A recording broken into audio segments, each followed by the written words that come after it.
Welcome to Spotlight. I'm your host, Josh Chapman. Today, I'll be speaking with Patrick Patterson, Executive Director of BW Roc, and today's show is sponsored by Blue Water.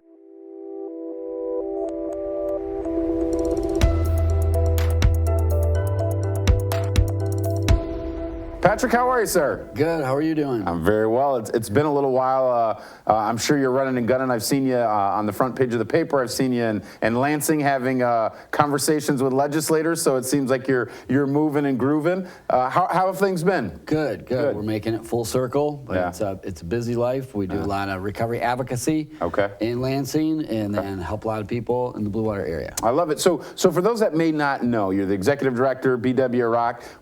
How did BW Roc come about, and what is the organization and what is their mission? Sure, that's a great question. Our mission is to provide the face and voice of recovery, support all recovery pathways, and BW Roc sort of lives in this interesting space of gaps. So there's treatment, there's inpatient residential, there's recovery housing. We don't do any of those. So as I went through those and as we went through those as individuals seeking recovery, we sort of saw this landscape of there's some areas that need to be filled, meaning where do people go for support when they're not meeting with their therapists or when they're not living in a recovery house? So there's this area that needs to be filled with a hub. So BW Roc sort of serves as that recovery community organization, which is the only peer-led organization, one addict helping another. So if you utilize us right, we are a great referral source for therapists, for counselors, for recovery housing. It's a resource center. We offer 28 support groups per week. So we offer AA, NA. We have 4 recovery coaches on site. We offer transportation to and from our facility. So you lose your driver's license with your second or third DUI and need to attend support groups, or this is the place we go to when I'm at my worst and I need a jump start to restart my life again. Why it becomes valuable is if I parachute myself into a place where I don't know very well, I just get out of treatment or rehab, I probably, and don't quote me on this number, but I might have a 10% chance of success. Now, if I have a recovery coach along with going to treatment, now my probability of success goes from 10% to 18%.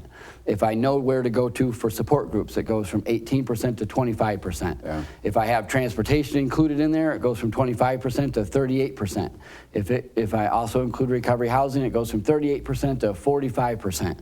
If I know where to go to for all of my resources, I improve my probability of success. That's called recovery capital. That's what BW Roc does. We improve recovery capital in the Blue Water area, and that's why BW Roc is so important for our community, and one is needed in every major city across Michigan. Well, that's interesting. Obviously for those that are going through their path or the process of recovery, recidivism is high, right? Typically, very few knock it out of the park the first swing, right? So I think that's an interesting outlook on saying, hey, what's our current state, and then how can we add play the game of numbers, if you will, to increase the likelihood of success. So, obviously you said you have the 4 peer recovery coaches, you provide the services, all of those things take, DTE doesn't take goodwill as payment, I'm sure. And so it sounds like you've got something cool going on to kind of support the work that you do at BW Roc? We do. We are so excited to have Recovery Fest on September 13th.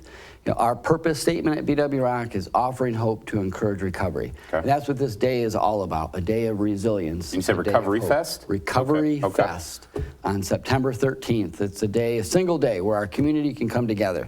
Because the opposite of the opposite of addiction is not just sobriety, but connection, human connection.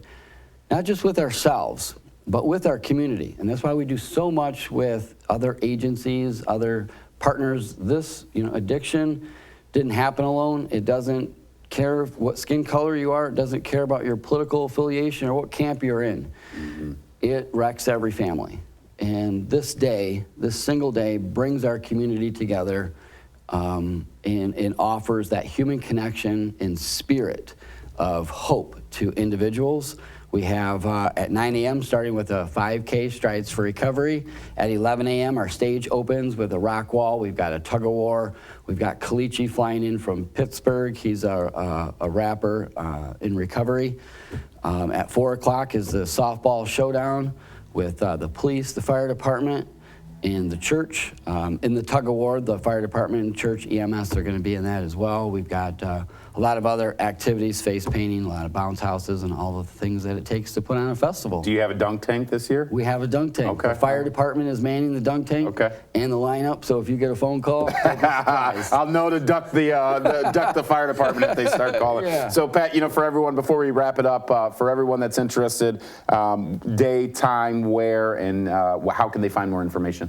So you can go to bwroc.org to find more information. Find us on Facebook. We have daily posts on our Facebook page. That's the most common, best vehicle to see. We'll have programs that day, 2 information stations on each side of the park, and a single day of fun and hope. Outstanding. So I will see you September 13th, bright and early at Pine Grove Park, yes? Pine Grove Park. Perfect. Well, thank you, Pat. Thanks Appreciate so much. it. Yes, sir. Good seeing you. And thank you for joining us on Spotlight.